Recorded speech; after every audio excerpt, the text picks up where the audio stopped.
Hey, let's try to do this without dying instantly. So I know a lot of people really enjoyed Sonic Prime. Let me just start with my overall thoughts. Overall, not very impressed. But it's very hard to say that. So try to stick with me. Normally, it's easier for me to say my overall thoughts in one line, but this time it's different. So there's two very split ambitions, I feel like, among the animators, 3D animators, and the writers.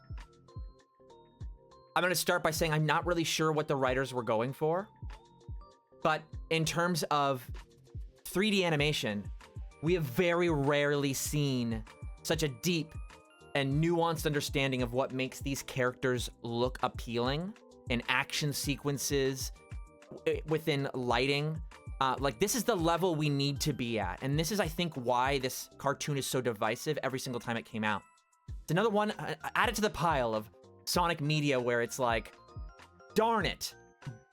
The discourse is surrounded around this piece of media that has some really valuable lessons within it.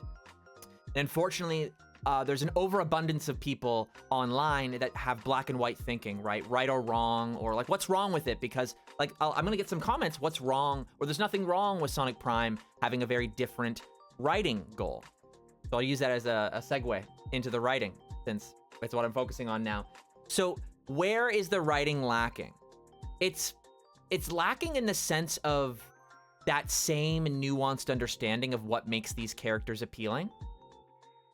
And that's frustrating, right? Because you've got Devin Mack, who seems to understand that, like, very deeply.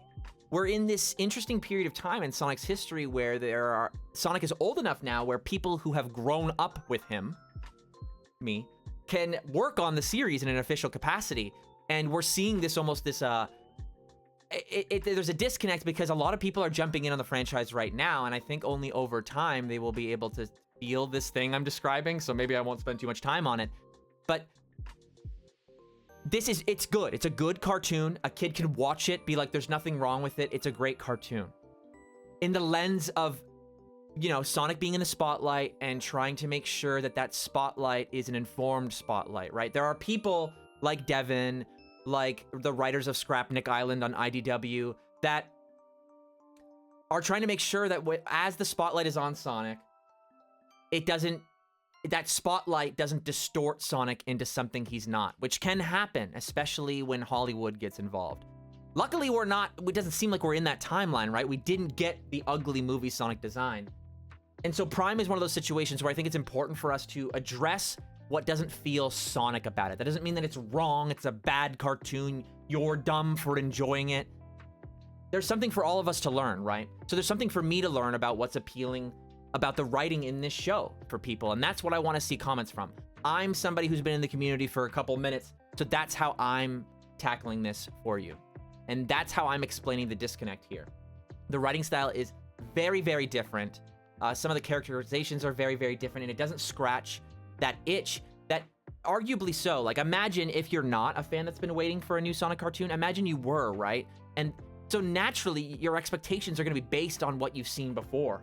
So when there's one very important issue, right? Writing is very prominent in a cartoon. Similar to what we talked about in other videos or episodes, I guess I should say. The writers are super prominent in a cartoon. That is in the forefront. The writers change among episodes. You can feel the difference between them. And the goals among all the writers here, it just didn't seem to fit with what people expect out of Sonic stories. Whereas IDW Sonic, I think, gets a little closer. Much closer, I should say. But the action sequences, right? I need to spend more time gushing about the visuals, right?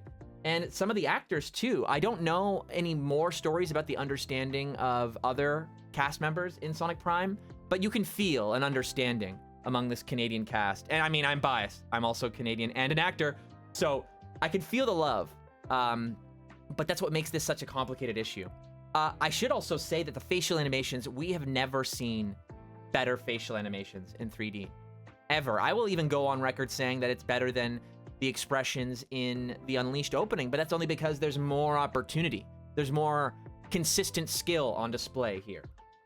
So I want to say it's a mixed bag. Like, I'm glad it exists, a lot of lessons to learn, but I think it's important for us to acknowledge what doesn't feel Sonic about it, so that the next cartoon we get is the best of both. We don't want to lose what was done right here. Anyway, that's it. Peace.